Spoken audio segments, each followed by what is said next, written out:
बिस्मिल्लाहिर्रहमानिर्रहीम। अस्सलाम वालेकुम। आप देख रहे हैं टी अकेडमी और आज का हमारा टॉपिक है डेफिनेशन ऑफ होमोफोन, जिसके अंदर मैं आपको होमोफोन की सिंपल सी डेफिनेशन बताऊंगी। इसके उर्दू में क्या मायने हैं, इसको हमें इसकी पहचान क्या है, क्या क्या इसके स्पेलिंग में और क्या फर्क होता है, मैं आपको पूरा डिटेल में बताऊंगी। इसके अलावा मैं आपको एग्जाम्पल के लिए 10 होमोफोन भी बताऊंगी और उनके भी मायने बताऊंगी, ताकि आपका आज पूरा कॉन्सेप्ट क्लियर हो जाए। इसके लिए वीडियो को लास्ट तक जरूर देखिएगा। इससे पहले अगर आपने हमारा चैनल सब्सक्राइब नहीं किया तो सब्सक्राइब कर दें और बेल आइकन पर क्लिक कर दें, ताकि आगे आने वाली इंफॉर्मेटिव वीडियो आप तक पहुंच सके। Definition of homophone. Definition of homophone simple सी है, a word that sounds the same as another word but has a different meaning and spelling. A word that sounds the same as another word but has a different meaning or spelling. सबसे पहले हम इसकी definition को समझने की कोशिश करते हैं। अ वर्ड दैट साउंड, कोई एक ऐसा वर्ड है जिसके sound the same as another word, दूसरे ही वर्ड से उसका साउंड यानी कि उसकी आवाज, उसकी प्रोनाउंसिएशन सेम है, उसकी अदायगी सेम है, but has a different meaning, मगर जब हम उसको पढ़ें तो उसकी इंग्लिश में जो मीनिंग है वो डिफरेंट है और उसकी स्पेलिंग में भी फर्क होता है। ये इसकी सिंपल सी डेफिनेशन है। अब मैं आपको कुछ ऐसे वर्ड बताती हूँ जिसके अंदर आपको दो अलग अलग वर्ड होंगे, लेकिन उनकी स्पेलिंग डिफरेंट है और उसके मीनिंग भी डिफरेंट है, लेकिन उसकी प्रोनाउंसिएशन बिल्कुल सेम है। सबसे पहले हम इस बोर्ड के ना दो हिस्से कर लेते हैं ताकि हमें सिंपल से समझ में आ जाए। सबसे पहला हमारे पास वर्ड है एक्सेप्ट। एक्सेप्ट और एक और वर्ड है हमारे पास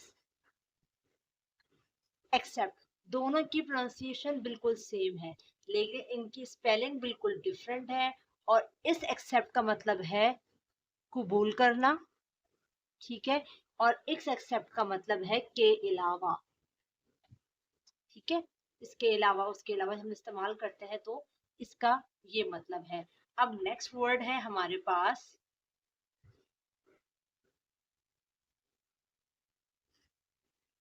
प्रिंसिपल और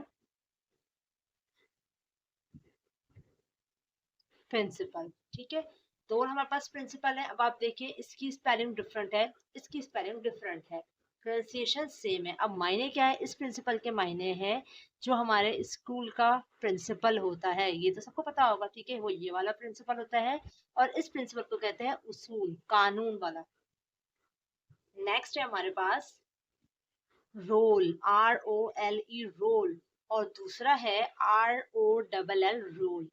इस रोल का मीनिंग है किरदार अदा करना, जो हम किरदार अदा करते हैं, ठीक है, ये होता है वो वाला रोल। और ये रोल होता है जो हम खाते हैं, या इसके अलावा किसी भी चीज का घूम के जो पूरा एक पहिया, पूरा जो कंप्यूटर जैसे गाड़ी का पहिया चलता है, पूरा रोल होता है, घूमता है, तो ये होता है वो वाला रोल। अब मैं लेकर आई हूँ एक और, मेल, और ये वाला है मेल। इन दोनों में क्या डिफरेंस है?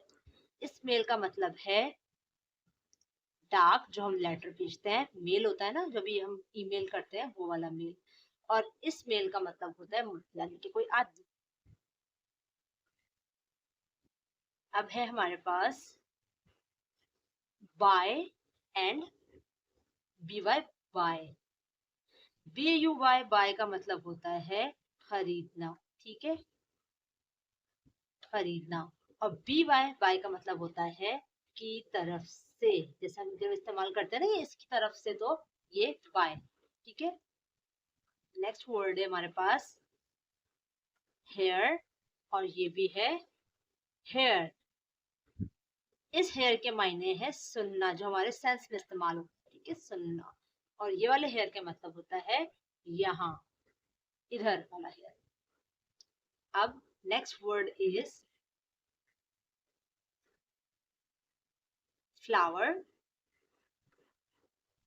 फ्लावर, ठीक है, ये दोनों फ्लावर हैं। इस फ्लावर के मायने हैं आटा और इस फ्लावर के मायने हैं फूल। अब आप देख सकते हैं मैंने दोनों को सामने इसीलिए लिख दिया ताकि आपको डिफरेंस बकायदा समझ में आए। उम्मीद है कि आपको वीडियो पसंद आई होगी। वीडियो को लाइक जरूर कीजिएगा, कमेंट जरूर कीजिएगा और अपने दोस्तों के साथ शेयर जरूर कीजिएगा। जज़ाकल्लाह।